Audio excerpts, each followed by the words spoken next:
Let's build a Cerastus Knight Lancer. The box for this thing is big. Look at the size of that thing. Let's open it up and see what's in here. Inside there's loads of sprues, decals, and luckily, instructions. Now, has anyone ever been unfortunate enough to find their instructions were missing out of their kit? I like to have a quick scan through to see if there's anything worrying coming up. I did, however, notice this pose looks quite amusing. He looks like an angry old man. So first up, we are making legs. To remove the pieces from the sprue, I use my Tamiya cutters. They slice through plastic like butter. As everyone complains about Andy the knife, I finally decided to use a proper hobby knife. This one was gifted to me by Bones Minis. You should go follow him on Instagram. He's a lovely boy. Here's our new knife. It's very new and shiny looking. It does, however, need a name, so if you've any suggestions, then please leave some down in the comments below. I'm not quite sure it's big enough for Crocodile Dundee though. That's not a knife. That's a knife. Imagine cleaning mould lines with that. Anyway, does anyone else name their tools, or is it just me? So this week, I have been mostly watching Cult of Paint. Henry has just finished his Cerastus Knight Lancer and done a fantastic job. I decided to write down a few of the pointers that he gave in that video. Cult of Paint is a fantastic channel, so here's a link so you can go and check them out for yourself. So before we can glue the parts together, we have to clean the mould lines and sprue connection points. This is what I used the knife for. I have to admit I'm finding this new one a bit small for my sausage fingers. For my gluing, I like to use Tamiya glue. I've tried loads over the years and these are by far the best. I like to use a mix of normal stodgy glue and extra thin. Now, I normally use the stodgy stuff for things that might have a bit of a gap to it. Big assemblies and casings and things. Places I want a strong bond. The extra thin cement is good for little pieces and wicking into things. You might see me do that a little later. So the first things we stick on are these little hubcap parts. Annoyingly, I tried an alleged better camera for filming close up, but it just struggles to focus, so I'm going to swap back to the other. Next up are these piston things. You're supposed to assemble them as part of a bigger sub-assembly, but I thoroughly recommend gluing these together first. That way you won't get gaps. Trust me, I know. You can see here a completed one and the gap in the leg where it needs to go. If you do it by the book, it looks like this. It's part of a big leg half.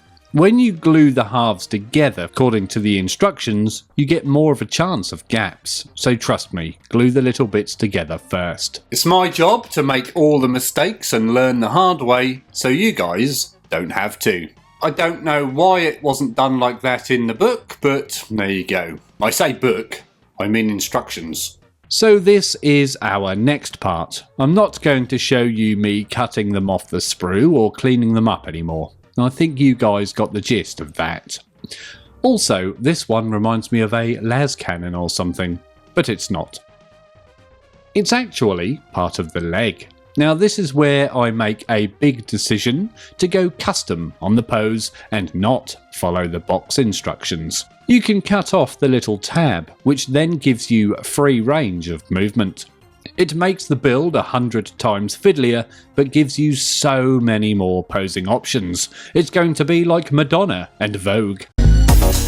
Strike a pose.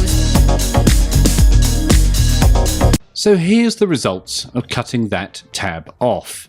We have free range of movement, baby. We've just given ourselves a shitload more work to do, but we get a nice custom pose. I want to know what you guys would do. Would you guys go with the easier out of the box option, or do a bit of voguing for yourself? Winter Minis, The Painting Phase, Squidmar Miniatures, Cult of Paint, Rogue Hobbies, Eons of Battle, on the cover of a YouTube channel. Next up, it's these two halves of something. There's a ball socket on them, so I'm assuming these are the shins, maybe. Yes, they are. When they are attached, we have this, a lovely plastic knee joint. If my knees ever go again, I can just stick one of these in. You never want your knees to go, trust me. Talking of knees, next up, we have these, a choice of kneecap. One's a quartered panel and the other one is more open. I'm going with the open one for now, as I want more room for painting. We'll find out if that decision bites me in the arse later. Also, which version of this would you have gone with? Let us all know in the comments below, but you have to say why. And we still haven't fixed the squeaky chair. One day we will, but not today. The knee just sits on the knee joint, like so. I decided not to glue this panel on so I can keep it separate for painting later. Trust me, it's much easier that way. So apparently I've got some batarangs in the kit too. Batman will be wondering where it is. I wonder what on earth this is for. Talking of Batman, I want to know which Batman you think is best and why. It's Michael Keaton. Oh, I should have worn a Batman t-shirt. Oh, we missed a trick there. We appear to have constructed a ray gun. A ray gun with an interesting reloading mechanism. That's what it looks like to me.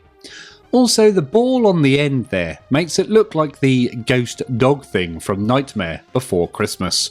Now that's a movie I think is massively overrated. I can't stand it. You then have to repeat all those steps for the other leg, giving you 2 legs. I doubt you would have wanted to see me repeat the last 5 minutes, so I've cut all that out for your viewing pleasure. Don't all thank me at once.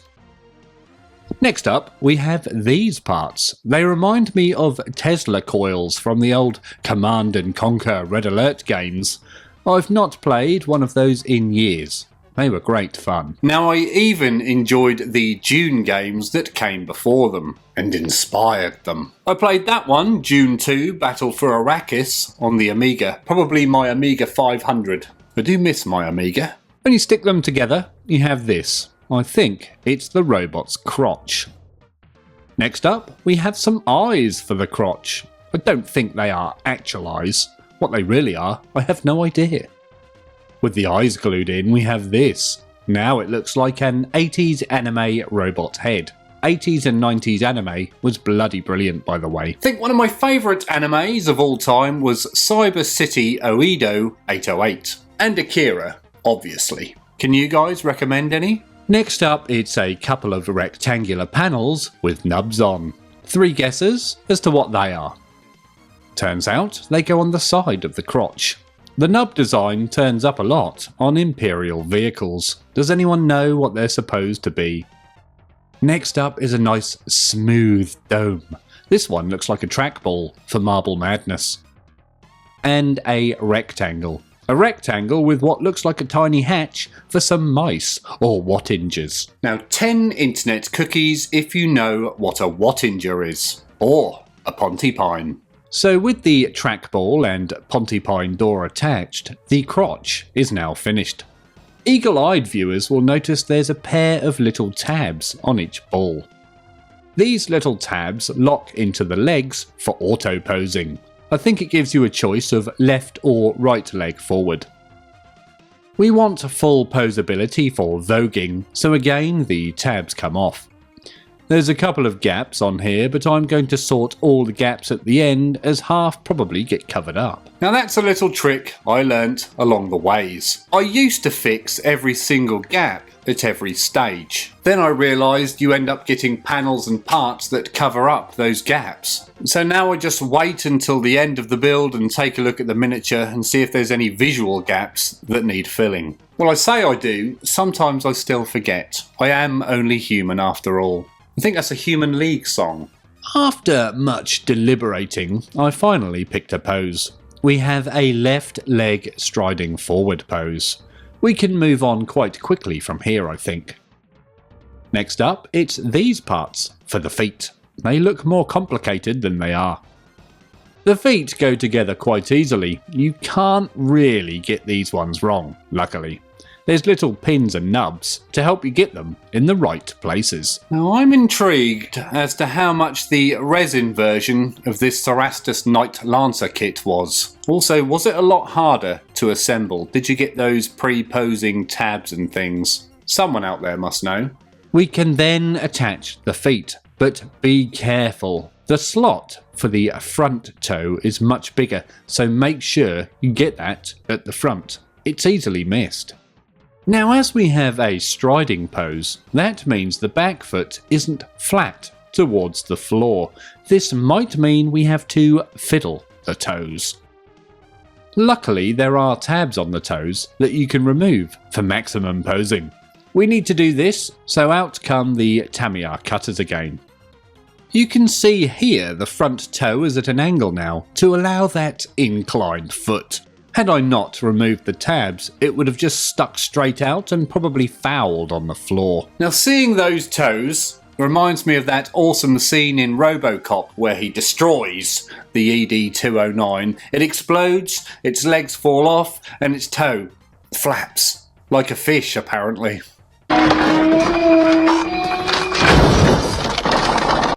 Look at all these parts. These are piston parts, the female parts. They probably have a proper name. If you know, then let us all know in the comments below. After we glue those halves together, we have these, a load of little pistons, but they are only half done. Next up, you have to insert the male part. You get to make actual working pistons. You can decide if they're hydraulic or pneumatic. There's enough parts to make 8 of these pistons in total. Shall we apply them to the miniature? We apply the piston to the top of the feet and then again to the shins or lower leg parts. The fact the pistons work allows you to make them the right length to fit the gaps. Now, I felt that this was a very clever part of the kit and it was very satisfying to put together. Just try to make sure you're careful when you're putting them on. Now we have a couple more pistons to build. These ones are stubbier than the previous ones. Here they are assembled. Can you guess where we're going to stick them? They go up and under the knight's crotch. It fills out the big open area between its legs. Now, sometimes these kits look a bit empty, and you literally add one part and suddenly it looks 100 times better. This is one of those kits. It just keeps getting better and better. So we have a shopping list of parts now. First up, it's some pipes. These ones are not pistons, but come in separate pieces to allow you to fiddle with them at assembly. We also have these massive shin armor plates. You actually get a choice of 2, a Traitor Eye of Horus version and a more blank variant. I'm going with the blank as I don't really like the eye.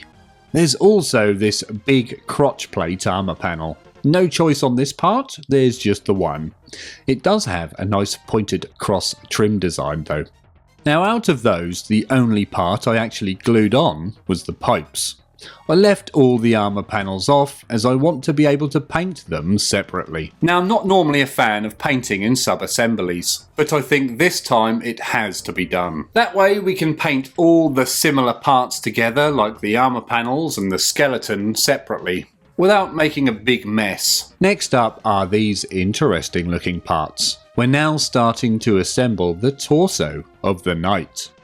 With those little parts assembled, we have these. Well, I say little, they're actually quite big. Here are the next parts we need along with your previous step's assembly. With all those parts added to the previous assembly, we now have this. You can see the basic torso shape beginning to appear. Next up, we have a big pair of plastic pig's ears. Well, a cyborg pig maybe. Now, that was the part when I actually finished for the day and went to bed. And that's probably why I don't have any footage of those parts assembled. I do apologise, please don't report me to the hobby police again. We have some little parts now. With those parts assembled, we have a little open box thing with what looks like stylised wings on the side. See that window on the back of the torso there? That's where we're going to stick our new assembly. And with that little winged box glued on, we have this. Now I need you guys to pay attention here. Write down the timestamp or something. Somehow I managed to ignore a couple of the steps from the instructions, and I left some bits out around here. This then caused a few issues later on in the build, which you'll see if you stick around. Let's move on, shall we? So even though we've missed a few steps, we have these little parts. Be careful you don't lose those tiny little circular bits. With those parts assembled, you have this, a pair of exhaust stacks. A lot smaller than the ones on the other knights, I think. There's also an assortment of other little bits that we glue on at the same time. These all attach to the torso in various places. This is what the torso looks like with all of those parts applied. It's starting to come together a lot faster than the legs. Now, did you notice the cock up there? You might have to go back and re-watch it. We'll be addressing it later on if you didn't spot it. Here's a pair of earrings I stole from one of my ex-girlfriends. These are actually specifically sided, and I was worried I might glue them onto the wrong sides, so luckily you can't due to the way the attachment points are laid out. There's also another pair of armour panels for the front of the chest. Again, I'm going to be leaving these off for ease of painting later on. One of the downsides I find of sub-assemblies is you have all these bits everywhere that are much easier to lose rather than if they were just stuck together into one cohesive whole. And then you still have to prime it all separately, and you're out in the garden with your aerosol and you're thinking, where did I put that panel? And you step back and oh my god, it was on the floor behind you. The joys of sub-assemblies. Also, it takes longer. We can then move on to all the next parts. These are going to build the long shaft of the lance. Interestingly, nowadays people don't get named lance much, but in medieval times people were called lance a lot. With those lance pieces assembled, we have this. How cool does that look? It looks like a big electric javelin or something. I love it. Next up are a few small little odds and ends, a pipe and some conical pieces. They attach to the lance and give it even more detail. I don't know if you can tell, but I'm really impressed with this. Now I have to admit I was actually surprised I was allowed to build this kit during the daytime, being a knight and all. I'll get my coat. Here we have another selection of parts, a couple of pipes and a largish panel. With those stuck together, we have this, the same panel with more detail. This is one of the sides of the lance casing. Now, when it comes to assembling the casing of the lance, make sure you don't glue the actual lance in so it can move. Be careful with your plastic cement. With the casing glued together, we now have a lance that can thrust away nicely. We also have options as to where in the thrust we actually want to stick it. Expert modelers could probably motorise this so it thrusted when you switched it on. Now I want to know, in the fluff, does this lance thrust really fast? Or is it just one big, powerful thrust? I guess if it was fast it would be like a woodpecker. I'm going to go with the big, powerful thrust. If you know, then please let us all know in the comments below. Next up we have a pair of sides to one of the lance's hinges. I'm not sure if hinge is the right word, but I'm going to use it anyway. With the hinge applied, we have this. Now the lance can tilt up and down. Again, you have to be careful that you don't get glue in the moving parts. Up next is another pair of parts for the next part of the arm joint. With that part applied, we can now rotate the lance at the elbow. Again, don't get glue on your moving parts. Yet another pair of arm joint parts now. This time for the upper arm, forming the rest of the arm joint. And the final arm joint parts are these, what I would call the shoulder parts. With those parts applied, the arm is pretty much finished. You can see the huge range of articulation you get with this knight kit. It's really rather impressive. Now there's also this little piston that attaches inside the shoulder joint. You can leave it out here until the very end of the build, as it doesn't really serve a structural purpose. However, do make sure you have a little box or pot handy to put all the smaller bits in that you leave off. Nobody wants to be losing any of their parts. Next up is yet another pair of piston things. These only attach on one end to allow movement. With those pistons finally attached, the lance arm is now complete.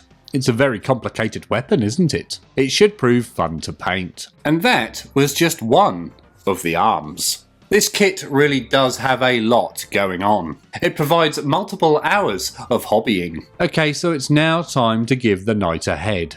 First up, it's two halves of the main head. They go together really easily. There is, however, a big seam down the knight's forehead that's worth paying attention to as you're gluing. The next parts are these: two chin armor panels, a forehead panel, and the knight's eyes. They're tiny. All those parts are super easy to attach. It might have been a better idea to leave the knight's chin armor off, but it's too late now. Oh dear.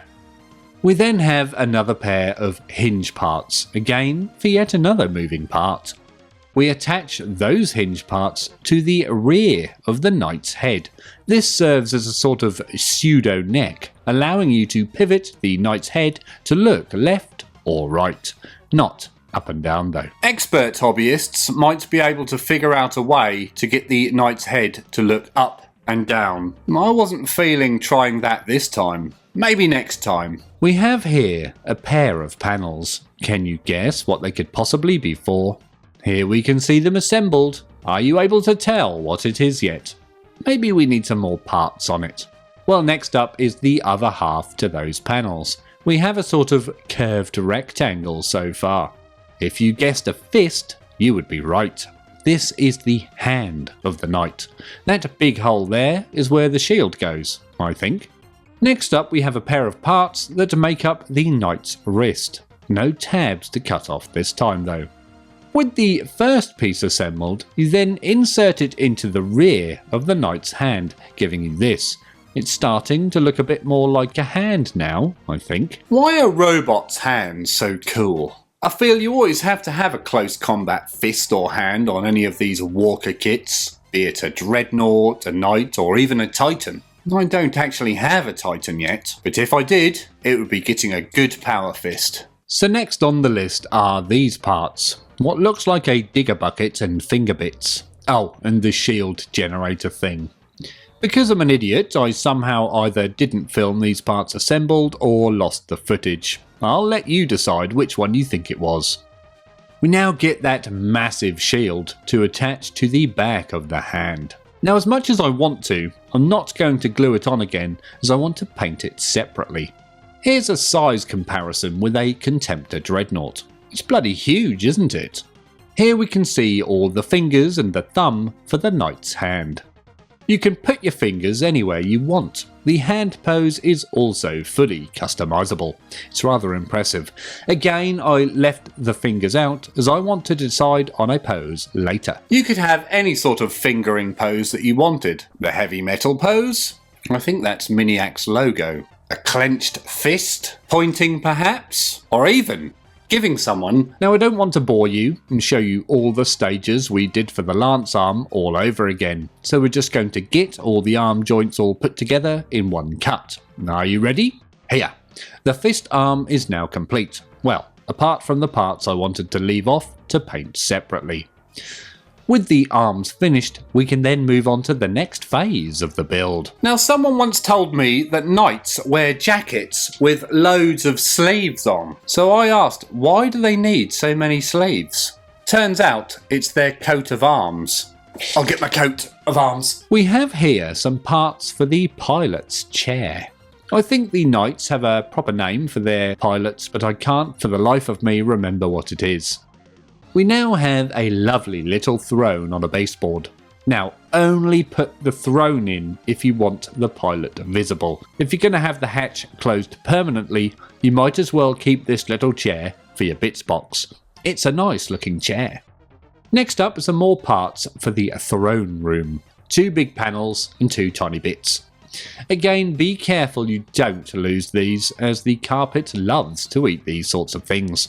With the throne bits assembled, you have what looks like the chair Arnold Schwarzenegger sits in Total Recall. Now, Total Recall was an awesome movie. The remake with Colin Farrell, not so much. I can't even remember what happened in that movie. So here we have some more panels to build the rest of the pilot's throne room. These ones remind me of the interior panels on a Land Raider Spartan.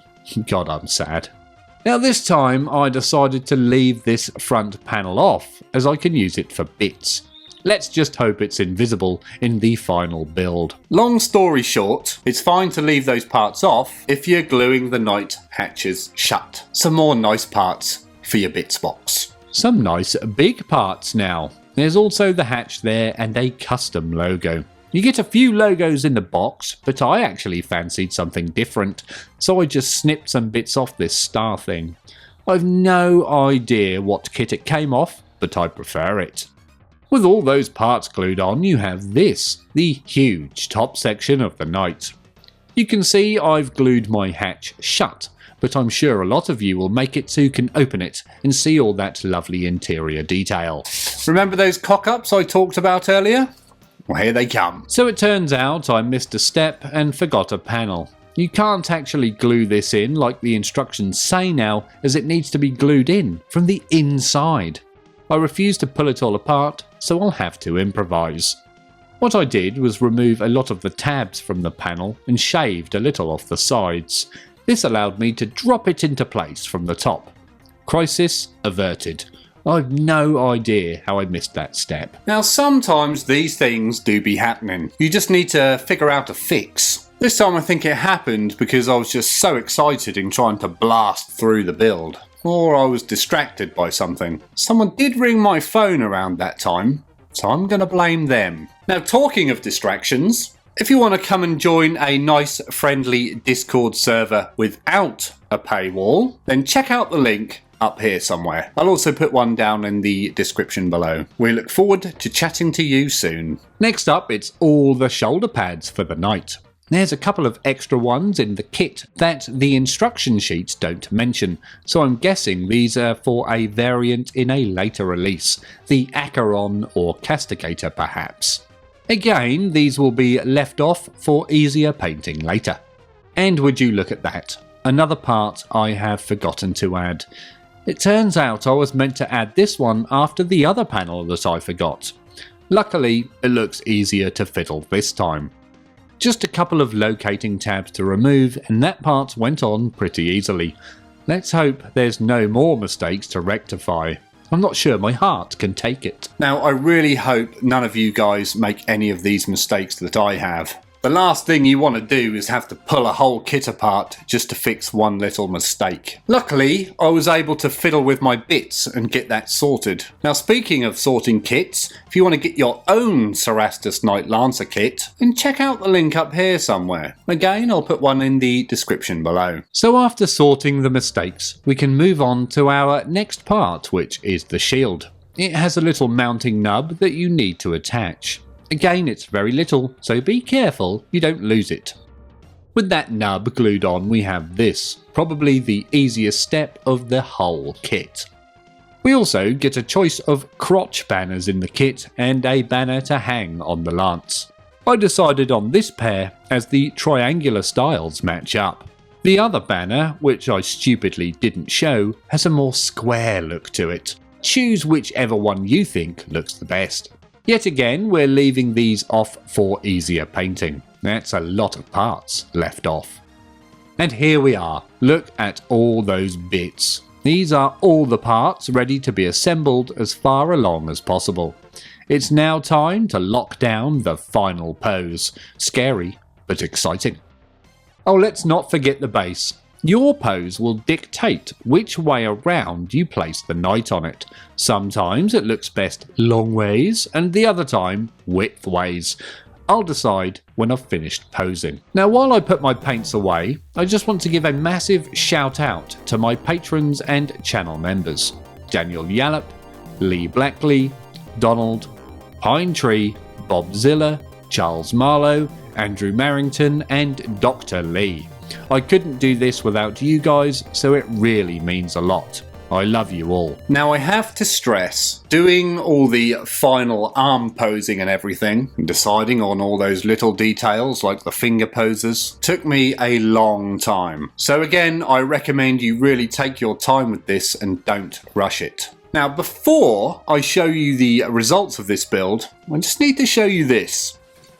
This is one of the decal sheets for the Cerastus Knight Lancer. However, if you look at the top right up here, it says, if you're enjoying this video, then please consider liking it and subscribing to the channel. That means you, Chris. If you are enjoying the content here on the channel, then please consider joining us on Patreon, the link to which is in the description below or up here somewhere. Now, without further ado, let's check out the finished article, shall we?